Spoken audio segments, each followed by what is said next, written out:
to music to teach the whole child, the body, heart, and to learn new skills and to build new acumen. As the year goes on, I get closer and closer. We can always touch. It's not. When you get that, then you get a lot more excited about being around children. Normal, in a sense, with all of the changes. Or how you can transform your own business. On developing the whole child, socially, emotionally. Traditional route of teaching young people how to set boundaries, because this little victim here needs to know how. Very well. So they use that term. I sometimes expanded them to go up to 40 minutes. All of those things in education, of course, those things are important. Is going to our heads and our lungs. The affirmations in the mirror for about 2 minutes. What did you do in order to get yourself going? this is amazing. It happens, what seems to happen quite a bit in our school. For the families to come and they... Is that really for the child or is it for us, for the parents? And doing new things for our brain. Who's orchestrating everything in this universe? Which parts of the brain are used? Based on that map that we have. See you with your smiling face. Atul, thank you very much for allowing me to join you. Namaste to you, my friends.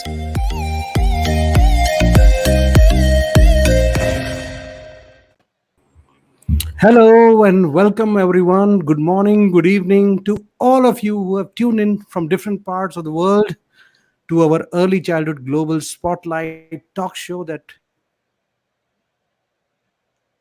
this group. I am Atul Tyagi from India. I'm also a co-founder of a preschool chain in the name of Wow Kids. We have close to 150 centers across 20 states of our country.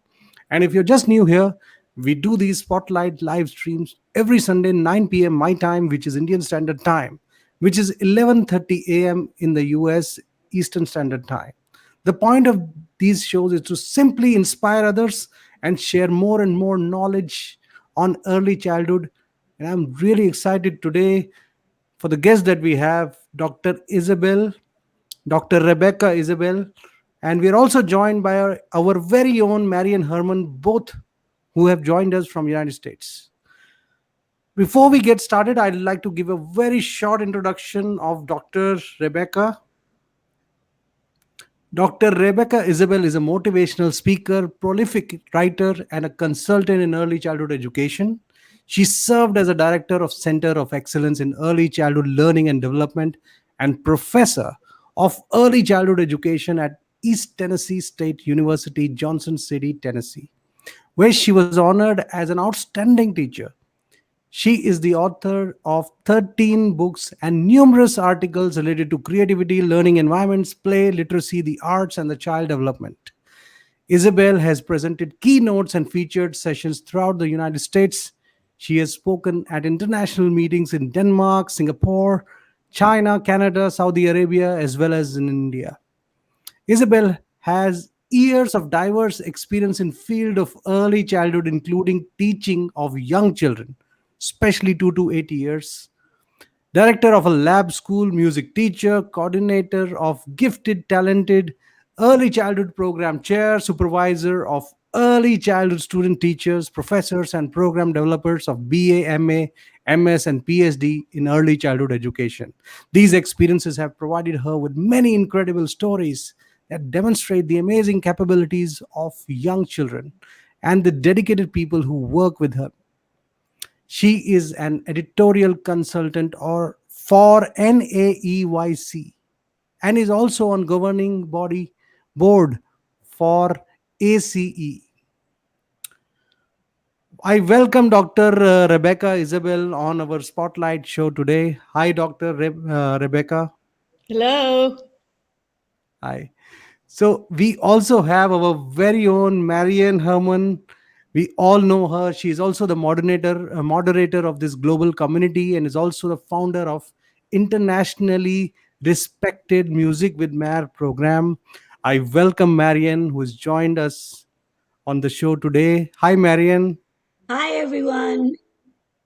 Yes. So I welcome everyone on the show, and I now request Marian to take this show further. Thank you, Over to you, Atul. Marian. It's always so much fun to be here. I'm excited to get to speak with Dr. Isbell, as she has been someone that I've crossed paths with over the years, but have not really had the opportunity to really get to talk with. So I'm excited about that today. So first of all, Rebecca, thank you so much for agreeing to do this. I believe that what you have to offer today and share is going to be very welcomed and very well used. So I'd like to just Thank you for inviting me, Marianne. You're welcome.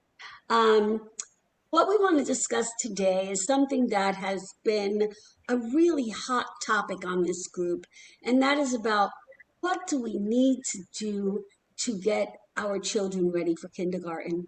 And like yourself, I have, had the honor of being able to travel many places around the world, and no matter where you go, all parents are the same.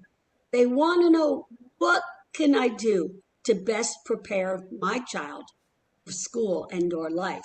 So, what would you tell them are the important skills that children need to be taught before they start kindergarten?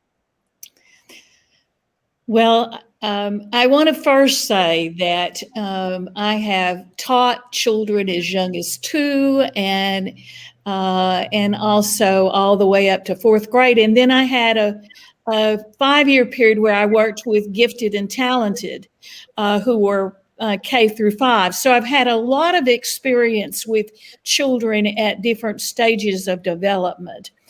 And I think that we have to remember that the early childhood years from 0 to 8, which would include pre-K, kindergarten, 1st and 2nd grade, is a unique period of development. And sometimes we think of only kindergarten. What we really want children to be ready for is life. To be able to be successful and to be able to thrive in a world that's going to look very different. In the last year, we've seen how different it can be.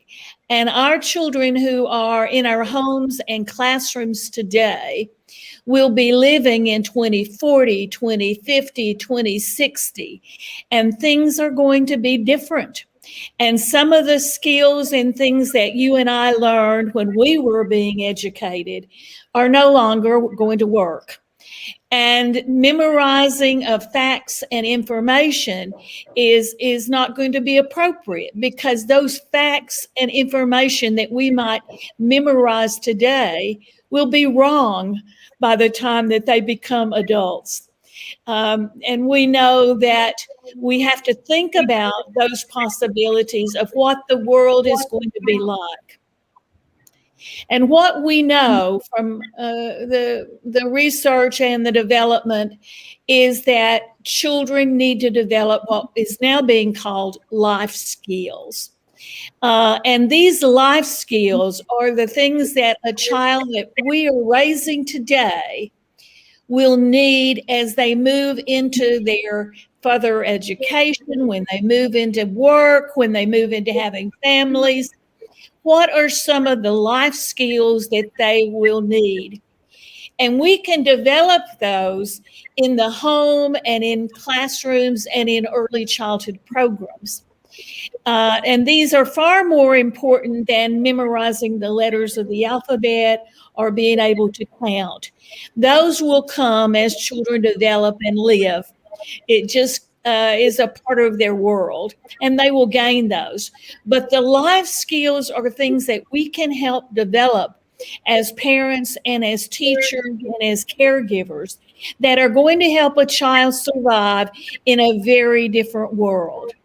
One of them, for instance, is developing responsible behavior, being able to do things that are a responsible member of a community of a family, or a community of a classroom.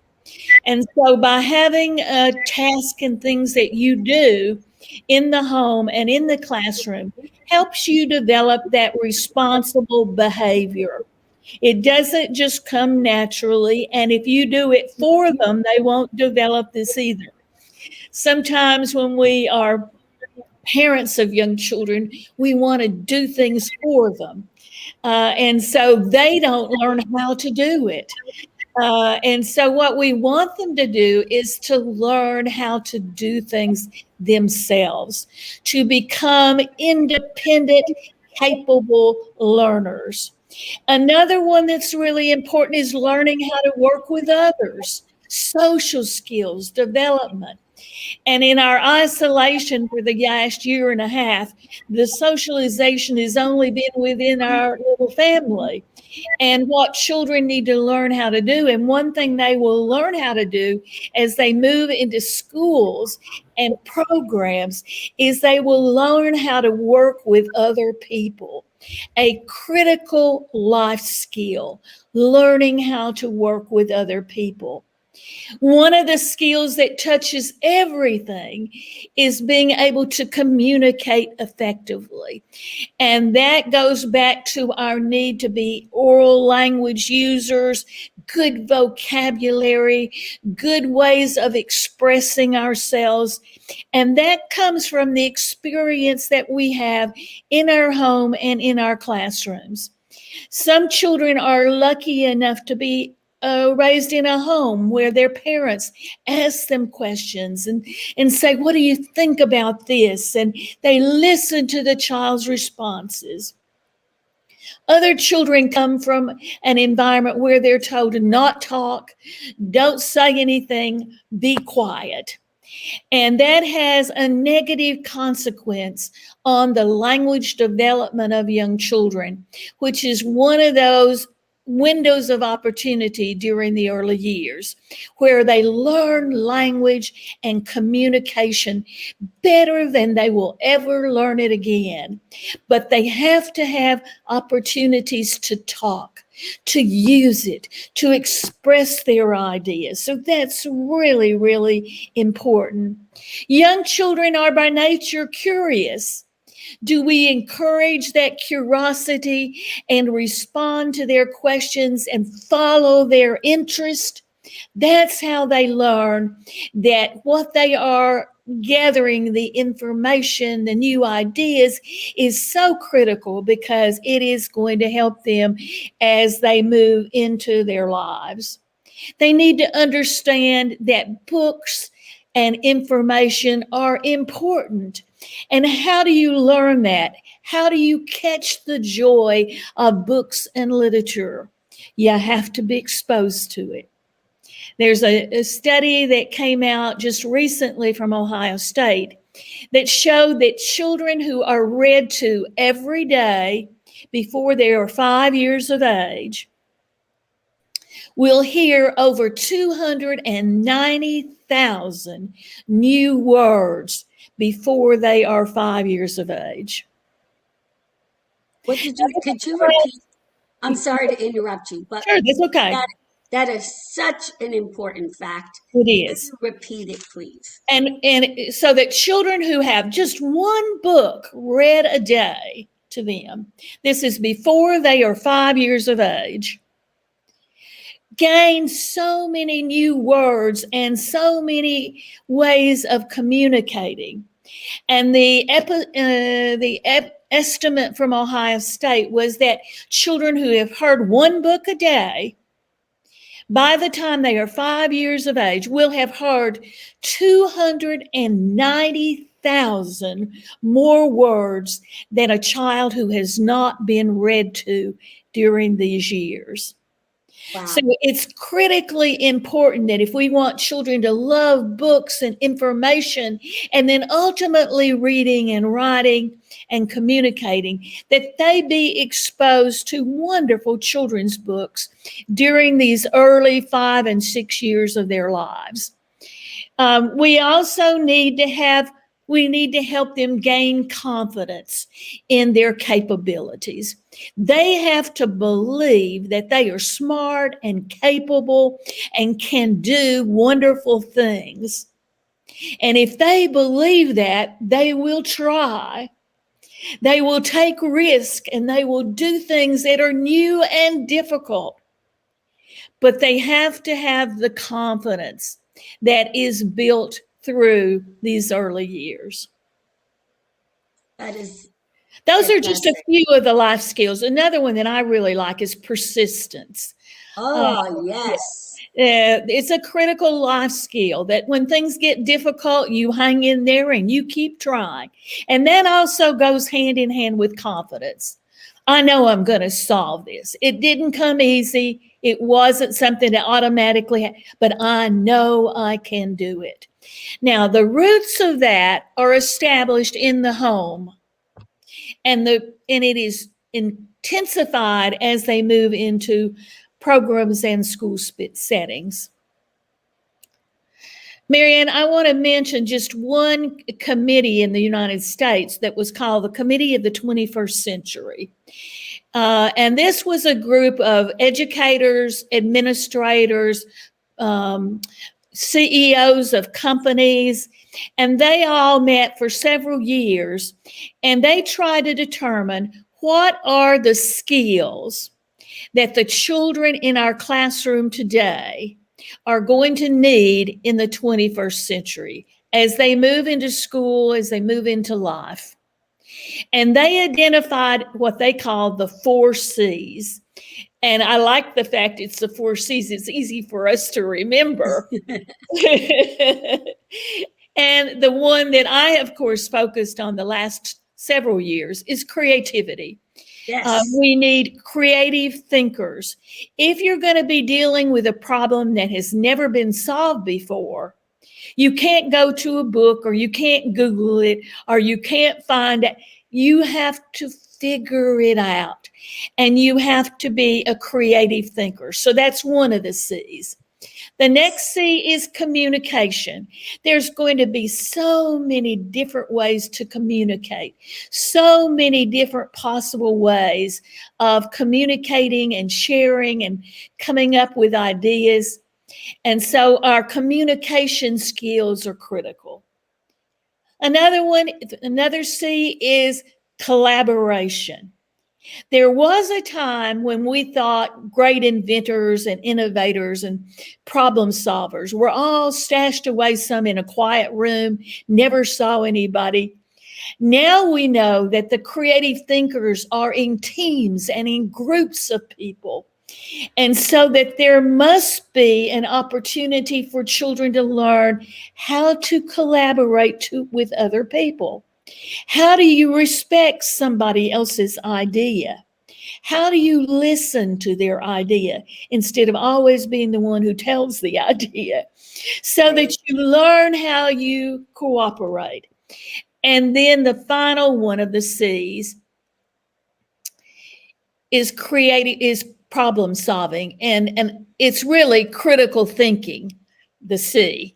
But as young children, I like to think of it as problem solving because they're really not ready for the high level critical thinking yet, but they are very ready to solve problems.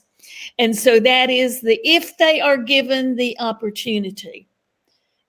So we have to think about how we can give them opportunities in the home and in the school to really problem solve for themselves and reach their own conclusions, and then hopefully use some of that idea. These were phenomenal statements that you just made, and I had heard about that 21st Century Committee, and I forgot about it. So thank you so much for reminding me, because these 4 C's are so important. I actually had a workshop that I started doing called Creating Confident, Capable Children. Ready for school, ready for life. I think that parents get too focused on getting them ready for school when in reality, as you are putting a spotlight on, is that it's getting them ready for life. Because if you're not ready for life, school is going to be difficult. Well, we get focused on kindergarten because that seems to be one of the first steps that children make into the school. But that's only 1 year. They have hopefully many, many more years that they're going to be in school and they're going to be participating in life. And so I think it's important that we don't get, we push things too early. That's one of my concerns, is that we push learning the alphabet and repeating after me and saying that, and what it does is it actually turns off that curiosity, that interest, that drive for new information that young children have by nature. And if you turn it back into something boring and doing a sheet that has repeat, repeat, I found that out so often with gifted children. One little boy who was at that time in the 3rd grade, who was probably the smartest child I've ever worked with, an absolutely brilliant child. And I had to give up, first of all, the belief that I knew more than children, because he knew a heck of a lot more than I did in lots of areas. Yeah, I'm telling you. He knew all the bugs. He knew their scientific name. He knew their mating pattern. He just knew everything. And he would say to me, "Do you know?" And I knew I was in trouble because there was no way I was going to know. But the thing that I did with him and with a lot of the bright children, and I would say, "I don't know, but I bet you do, and you're going to tell me." Yes. And he would proceed to give me this long spiel about bugs and their importance in the world ecology and how it was just amazing. And so this is his story. He was in a library class, and they gave him 5 ditto pages. And he had to answer these questions about where these books were in the library. Okay. And so he did the first page and he got it all perfectly right. The second page, he put in a couple of examples. And by the 3rd and 4th page, he answered nothing. And he said to me, "I told them the answers on the first page. Why do I have to keep saying it again?" And I thought of how many times in schools we do that. Is that we repeat things over and over and over. And that very bright and creative child is gone already onto something else. Yes. So one of the things that is important in both the school and the home is beginning to shape our systems more following the interest of the children. And it changes frequently. But they have interest in things that at that moment they're so excited about. And if we can read books about it and we can ask people questions about it and follow that interest, then we're going to nurture that natural curiosity. Yes, definitely. That's kind of the Reggio Emilia way. It is. And the child-centered curriculums. That's so good. And also before mentioned about them having to develop persistence. And that is one thing adults, we see a child struggling, and because we want to help them with the struggle, or because we're going, I should just do it for them, we are squelching some really, really important teachable moments. It's important for them to have difficulty. Because when they have a difficult problem come up, they have to figure out how to deal with it. Yes. And if we as a parent or teacher solve it for them, then it takes away their ability to develop those capabilities. Yes. It's so easy to do, but in the long run, it is not beneficial for the child. Right. We think we're helping them, but actually we are giving them a crutch. I can give you answers. You don't have to come up with one. Right. And that's a lot of time when I am doing a song with teachers and I have a song where I'll say, "Put your hands on top of your head." And I'll hear the teachers go, "Put your hands on your head." and I say, if you repeat me, Yep. they're going to learn they don't have to listen to me because you're going to repeat it for them. Yes. So we have to, these little tiny things that are so important for helping to develop that confidence and that persistence. And these are the words that are important for Yes. children to develop. There are so many parents that have the concern that if their child isn't reading by kindergarten, their world is destroyed. I mean, that they have to be reading by kindergarten. What would you say to calm those parents down? Well, first of all, children learn to read at their own speed. Absolutely. And different children learn at different rates. And we're one of the few, the United States is one of the few countries that think that reading early is better. There in Finland and several other really progressive countries, they don't even begin to read or have teaching of reading until they're 7 and 8 years of age, because reading is a very abstract thing. It's BED does not look like a bed. And so the words are very abstract, and it takes a certain level of thinking to be able to do that. And so the best thing that a parent can do to get their child ready for reading is to read to them. And reread the book. We used to think it was better to just read different books all the time, but now we know that rereading the book is great, because when you're reading along, the child will fill in the blank for you. You left out a word there. Yes, yes. And it's not because they read the word, it's because they remember the storyline and the words that were used in that story. So it is the most important foundation for both reading and writing is reading to the children and communicating with them, having conversations with them, listening to them, posing questions, allowing them to answer, those kinds of, that's what's going to make the difference.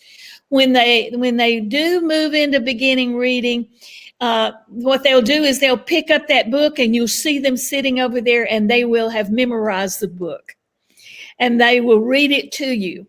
Now, some people say, well, that's not reading. Well, it's a step in learning to read.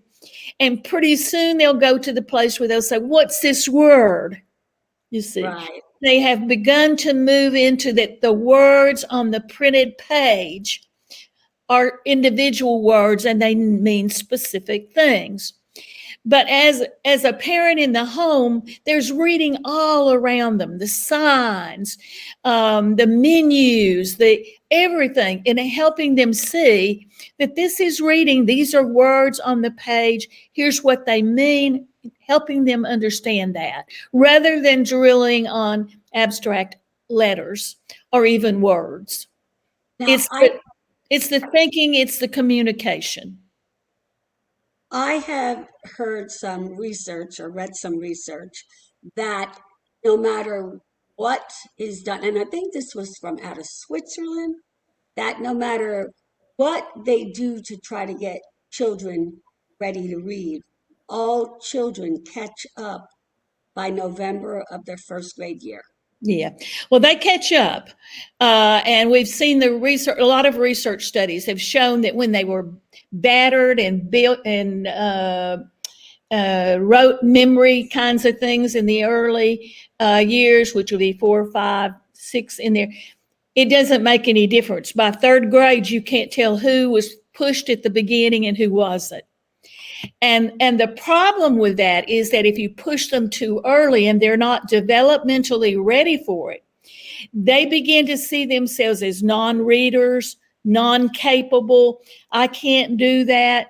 And that's not what we want. We want them to see that they can do it and they're capable.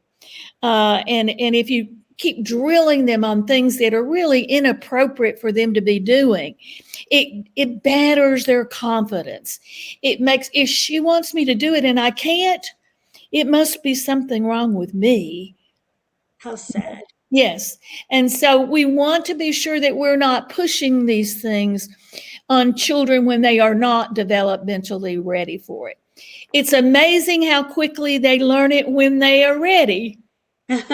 Right? Absolutely. You know, it's like a child who learns bilingual. You know, they can speak both languages, they can switch back and forth, and some of them can do 3 languages because they've been exposed to a rich environment that had those languages in it. Nobody sat them down and drilled them on it. It came in a meaningful way. They heard it, they made it their own, and then they used it. Right. And also they're pre-operational. So everything is learned because it is of value to you. That's know? right. And if I learn that word, then I'm going to get to eat that product. Yes. Or, you know, if I can say that, my mom's probably going to hug me, you know. So there's value to it for them. Yes. A lot of times it's just the value of, because I said that you need to know this, and that doesn't connect with that pre-operational brain at all. No, it doesn't. I'm going to give you a little example, and if you want me to stop giving examples, tell me. No, I love them. I love them. Wonderful. But I had a father who was an accountant, and his little son was, I guess, 4 or 5 years of age at that time. And he told me, "Oh, my son is mathematically so talented. You just have to see him." And, you know, I was able to go and talk with him and things. And he had memorized these mathematical equations. 2 + 2 is 2 plus, and he had hundreds of them. And so I sat down with him, and I had 6 little teddy bears. And I said, "Would you count these for me?" He was not able to count them because he did not understand what the numbers meant. He did not have one-to-one correspondence, which is a basic skill for being able to count or being able to do any kind of equations or any kind of mathematical work. And it would have been much better for him to have counted things with him. And when they went out for a walk, counting the number of pebbles that the materials and the learning would have been more concrete. He would have understood it. What he did, it was simply memorized. Yes. And some of the things that can be done that are necessary, like there's a lot of parents, they're focused on, can they count or can they read? Well, it's lunchtime. Do they know how to get their own lunch? Yeah. And they know how to unpack the bag? Can they take themselves to the bathroom? Yep. And Rest themselves. Yes, a lot of parents are thinking they'll learn that at school. That's not the teacher's job. No, when I was the director of the lab school, I would always be so intrigued when parents would come in and their child would be in this really wild and crazy outfit. And they would say to me, "He dressed himself this morning." And I said, "That's wonderful. I am so proud of you letting him wear it, letting him choose, letting him wear it as he came to school." That's what you want, is them to be able to make those choices, decide what they're going to wear, put it on themselves and wear it. Instead of saying, "Oh my gosh, that looks awful." Stripes and polka dots. No. Because we want to build their confidence in their capabilities. Yeah. Right. And if occasionally a boy wants to wear a skirt to class, then we just might have to let that happen. Or a tutu. I mean, that's what I saw. Why should girls just wear tutus? Find out how uncomfortable it is. Go ahead. Well, I know that you have some free resources for parents. I do. Can you tell that to everyone so they can explore Yeah. One of the things that parents can do is play with their children and also set up independent areas where the child can play by themselves. And so I was really concerned about everybody being isolated and not having a place where children could really be on their own and parents could work on their own too. And so I developed 4 booklets that I put on my website that explain how you can set up different play areas in your classroom, in your home, with only the materials that you already have in your home. For instance, one of the areas is construction. And I describe all the things that you can collect and the child can build with. And the child will be able to build in that corner of the home on his own without your helping him and build amazing things. And you can value and encourage him in doing that. So you can go to my website, drisbell.com, DRISBELL.com. And Marianne, you might put that up at some point. I'm doing that right now. Yeah. No period after doctor, correct? No. After is Isbell. Okay. No, there's not even a period there. DrIsbell.com. There's a dot after Isbell and before com. And then at the top of the page, there'll be a heading that says parents. And if you just click on that, you will get copies of, you can make copies for yourself free with no charge at all. My point is for you to have some places where children can play independently in your home. So I want you to go there and get them and use them because children can play independently if they have the right kinds of materials to do that with. And then that creative thinking is developing, that a critical thinking is developing, that all of the things that we want them to develop can happen in that space. And some of these things are the empty toilet paper roll. Yes. Right? The empty paper towel roll. And all the tissue boxes. Cardboard boxes that we get things in the mail in. I mean, there's so many things that are just right there in your home that they can build with. Okay, so I understand, were there a series of 4 books? There's 4, yes. Okay.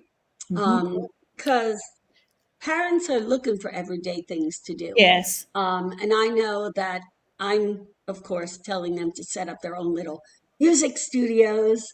Yeah, and I also have a fitness center is one of the ones. And they don't have to have it up all the time. They can just bring it out and put it in a suitcase or a tub and then bring it out when they want to. So it's very easy to do if they think about it. And I hope my directions will help them be able to create a really creative space where their child can work independently. Okay, so we would encourage anyone watching, I see people hopping on and off all the time, to, if there's any questions you have, there are plenty of tools and stuff that parents can keep around to help children get encouraged to read or write, besides books. But there are other things too, like the paper, different colors and shapes, papers, and writing utensils. Talk about that a little bit. Well, I think that one of the things that we don't do very often with children is writing down about their experiences. And I haven't really talked much about this, and I do want to say this, is one of the things that we can do to help children learn is having real experiences with them. And we haven't been able to do that much in the last year and a half, but we're going to be able to do that. And things like going to the grocery store or going for a walk in the woods, those are wonderful learning experiences. And you can use new vocabulary, you can talk with them about what they're doing. And then if you want to take it a step further, when you get back home, you reflect on what you saw. And the parent or the caregiver or the teacher writes down things that they saw and things that they were interested in. And then there may be a great follow-up activity where the child makes something out of sticks that they collected while they were in the woods, or the pebbles that they found along the way. So those are the kind of appropriate, concrete experiences that young children need and what they learn from. And if we want to take it a step further, finding books about that or writing down what they've experienced, it moves them into another state of literacy development. Right. And when also being mindful of our behavior, like when we go to the grocery store. Yes. Instead of thinking of that as, oh my gosh, I got to get in here and get everything I need for dinner. And you have the toddler with you, the preschooler, and they're like, oh my gosh, they're so misbehaving. And it's like, you better behave. But instead, make them part of the process. Yes. Where in this aisle, the weather, it got colder. Why do you think that is? You know, have them, instead of always telling them not to touch, reach in and take the frozen vegetables out. Oh, I agree, Marianne. I think that, and I would also say the conversations we have at meal times are so important. But I want to mention one other thing. I think our children need to see us as learners ourselves. Yes. Yes. And if they see us as a learner who's curious and wants to know new things and wants to find a new book about that, or wants to find some new information from a person who can tell me about that, they begin to understand that this is not just something they're doing. This is what I hope will be a lifetime of learning, where I will be learning the rest of my life, finding new things, learning new possibilities, exploring new opportunities. So I don't have to tell you that. I mean, the child says what you say. They repeat but they are also looking at you in lots of other ways besides just the words you use. They're looking to see, are you curious? Are you interested in learning something new? How are you responding to that person? Those things they're learning as you model behavior. So, as the old saying goes, remember those eyes are watching you, because they are. Yes. So I really enjoyed, there's so much valuable information given here. And I'd like to just close with a statement on letting parents know it's okay. That if their child isn't interested in reading yet, but they love being read too, or they find a topic really interesting, but they don't want to sit down and learn how to write their name. A lot of parents struggle with that. They think, well, okay, listen, if you sit down and learn to write your name, I'll take you to get your favorite toy, or, dangle this in front of you. I think parents just really, especially coming out of the pandemic, did I do everything I was supposed to do? Is my child going to be behind? Let's tell them no. And no, I think this is really important. As a parent of two grown children, I have watched development happen over a long period of time. And I have to say, it's the joy of learning that carries on. And I would encourage you to just enjoy right now the uniqueness of your children. They are such amazing people. They are doing such wonderful things. And we need to follow where they are in their development rather than trying to push them to be something else.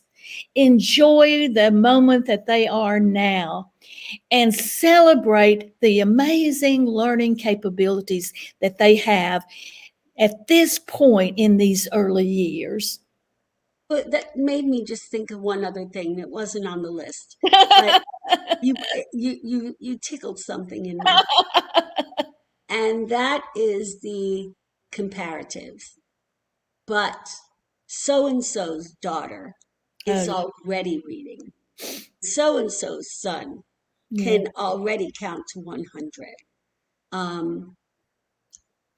And that's a hard thing to say to parents, but we shouldn't be comparing children within the family, nor should we be comparing them with other people's children, because each of them is so unique with their own sets of talents and capabilities and interests. And, I think that we have to kind of back up on that and say, what is it that you're interested in? What can we really go with that you want to know about? And how can we help you find out that information? Enjoying your children at the stage they are, not trying to make them miniature adults. Yeah, that's really important. And that not all children enter school with all the boxes checked. No, and they shouldn't really. One of the jobs of a kindergarten teacher is meeting the needs of children who have lots of different interests and lots of different capabilities, and that's okay. That's what they do. Right. So the parent needs to relax and recognize that they are amazing learning people who have so many special talents that we need to celebrate those. And when we give our children those little tools, those little comments when they're younger, unfortunately, we don't really realize the value of it till later. Like No. you were just saying, the two children. I've learned so much about early childhood from my daughter now that she's an adult. Uh-huh. She will say to me things like, remember that time when you told me that I was having trouble falling asleep because my mind wouldn't shut down because I'm so intelligent? She says, over the years, that has always helped me when I Yeah. have trouble falling asleep. This is not a problem. This is actually a good trait. And so at the time when I said it, I didn't think it was going to be something she was going to talk to me about years later. So all these little things that we say to them, what we give them today, they keep forever. I can tell you a music story here, I Mary love Ann. music story. When my children were young, I would sing at bedtime. I would read them a story and I would always sing them a song. And I would give them a choice of what songs they would sing. And my daughter always had a particular song that she wanted to hear, and it was All the Little Ponies. And that was her favorite song. Now, flash forward 25 years later, she's a professor of occupational therapy, and we are going on a trip together, and that song comes on the radio. Oh. And she starts crying. Oh. I said, what's wrong? And she said, they're singing my song. And that was 25 years ago that she sang that song. Absolutely. So the things that happen in the early years carry on forever. Right. And we have to, be mindful. Be mindful of sometimes your expressions. I'm not trying to put too much pressure on you, but when a child hands you a painting, a drawing, and you look at it and your first thought is, what is this? You have to change that into, what is this? I've never seen anything like it. Yes. What Or tell me about this. Yes. And so I remember saying to a child one day in the kindergarten classroom, he had a wonderful creative idea. And I said to him, what a wonderful idea. I would have never thought of that. And he looked at me and he said, you wouldn't? Uh-huh. And I said, no. And he was just, what a wonderful idea I had. Yes. And that's what's important. So I think one of the biggest takeaways from this talk today is that we have to give them the skills that are going to be relevant later on. And not to put pressure on ourselves as parents and teachers, or because it passes down to the children. Right. Allow them to grow at their own rate, while we are making everyday life the tools that really will get them ready. So would you like to make a closing statement? Well, I think you said it very well, Marianne. I think that we have to nurture the excitement of learning that's there in those early years and let the children know how capable they are. And that's going to carry on for their whole lives. Yes, it is. Hello. It's nice to have you join us, Siddharthi. You're at the end here, but you can always start from the beginning. Dr. Isbell, thank you so much for this wonderful, valuable information. Recapping everyone, I did put her website, drisbell.com, so that you can download her free books that will help you with putting things in place at home that will get your child not ready for school, but ready for life. That's exactly right. Thank you, Marianne. Thank you. It's been a joy. Thank you. Yes, it has. Stay on for a minute, Doctor. Okay. I appreciate that while I put the goodbye video on here. And everyone, we will see you next week when Prerna and I are going to be talking about diversity and inclusion, why it has to start in early childhood for a better tomorrow. See you soon.